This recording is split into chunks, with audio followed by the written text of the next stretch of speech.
वस्तु, व्यक्ति, परिस्थिति, घटना, अवस्था, संपत्ति, स्वतंत्र अधिकार मेरा अब नहीं, स्वतंत्र अधिकार नहीं। जैसे रूपलाल हितहाथ बिकानी, मैं बिका हुआ हूं, मैं स्वतंत्र नहीं कि मैं मनाया तो किया, नहीं मनाया तो नहीं किया, मनाया तो रोंग, नहीं मनाया तो नहीं। अब मेरा मन ही नहीं, मैं बिक चुका हूं। जब मेरा कुछ नहीं तो मेरे को भी कुछ नहीं चाहिए। अगर मेरा कुछ है तो मेरे को चाहिए। ये अगला वाला शब्द जो है वो अपने आप आ जाएगा। मेरा कुछ नहीं तो मेरे को कुछ नहीं चाहिए, ये उसका फल हो जाएगा। और मेरा कुछ है तो मेरे को चाहिए, ये अगला उसका फल होगा। ये बड़ा सूक्ष्म शास्त्र का निर्णय होता है। मेरा कुछ नहीं, मेरा कोई नहीं, मैं कुछ नहीं और मैं किसी का नहीं। बहुत जल्दी शांति की प्राप्ति हो जाएगी। मेरा कुछ नहीं का परिणाम मुझे कुछ नहीं चाहिए, मेरा कोई नहीं का परिणाम मैं किसी का नहीं हूं। ये चाहिए, ये स्थिति की प्राप्ति के लिए इतना होना चाहिए। पूरा का पूरा संसार चक्र उड़ गया। देख लीजिए, इन शब्दों में पूरा का पूरा संसार चक्र ही उड़ गया। मेरे कहलाने वाला कोई नहीं और मैं किसी का अपना कहलाने वाला नहीं। ये परम पद में स्थित होने के लिए अत्यंत अनिवार्य है। भक्त जिसको मैं और मेरा कहता था वो सब प्रभु को दे दिया। अब है क्या उसके पास? नहीं दिया तो फिर डींग क्यों हाँकते हो कि मैं भक्त हूं, मैं शरणागत हूं, मैं भजन करता हूं। मेरी कहलाने वाली किसी भी वस्तु स्थान पर अब मेरा कोई अधिकार नहीं, क्योंकि मैंने प्रभु के नाम कर दिया। परंतु प्रभु का मेरे ऊपर पूरा अधिकार है। जब जैसा चाहे वैसा व्यवहार कर सकते हैं। वो जिस वस्तु को चाहे मेरे पास रखे, जिस वस्तु को चाहे हटा दे, जिस व्यक्ति को चाहे मेरे पास रखे, जिस व्यक्ति को चाहे हटा दे। भक्त का पूरे ब्रह्मांड में कुछ नहीं है, क्योंकि जो कुछ उसने माना था अपना मेरा, वो सब आपको समर्पित कर दिया है। मेरी कहलाने वाली वस्तु अब मेरी नहीं, वो श्री जी की है। तो मेरा अधिकार नहीं कि उसके विषय में कुछ सोच सकूं। मेरे पास जितने व्यक्ति हैं, पति पुत्र परिवार या काका ताऊ चाचा या गुरु भाई गुरु बहन, ये प्रपंच का दूसरा रूप पवित्र रूप है।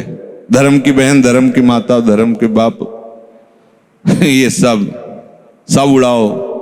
ना धर्म का ना धर्म का, ये सब व्यवहार की सब कभी नहीं, जीवन में नहीं माना कि चाचा होता हो वो कुछ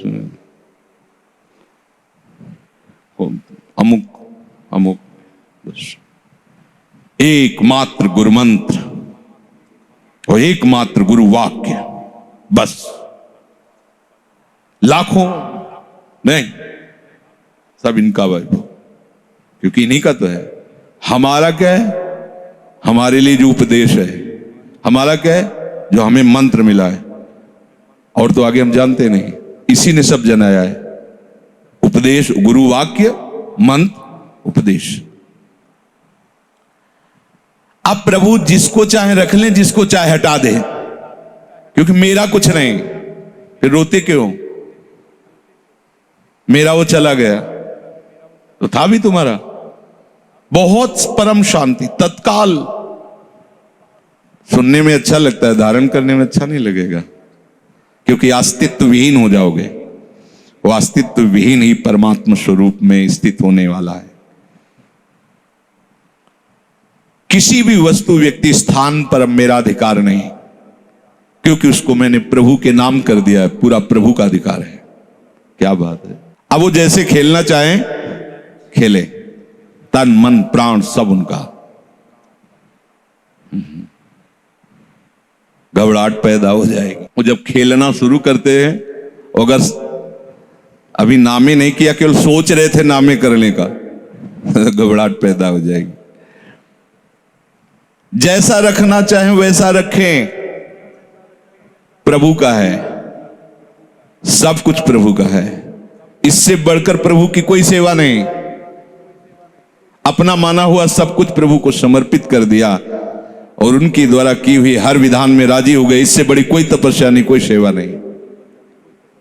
मेरे पास जो शरीर है, इंद्रियां हैं, मन है, धन है, बुद्धि है, सब उनका है, मैं भी उन्हीं का हूं। बस इतनी बात आते ही वो कामना रहित, स्पृहा रहित, ममता रहित, अहंकार रहित होकर स्थित प्रज्ञ हो जाएगा। ये है स्थिति। वस्त्र चाहिए, भोजन चाहिए, वास चाहिए, ये तो मिलना ही चाहिए। इसको कहते हैं स्पृहा। और प्रभु कह रहे हैं कि निष्पृहा, स्पृहा रहित भी हो।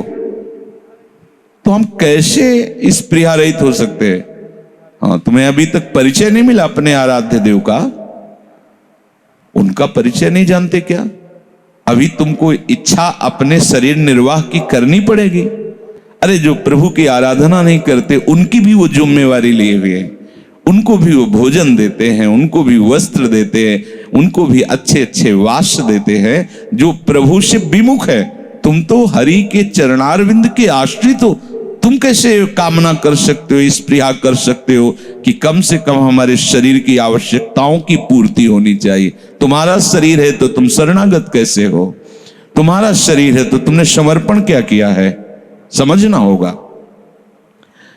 देखो कितने शांति की तरफ आपके कदम बढ़ रहे हैं। भोगों को जो भोगा है, उसकी जो भोगने की पुनः इच्छा है, उसका नाम तृष्णा है। इसे डाइन कहा गया, तृष्णा डाइन।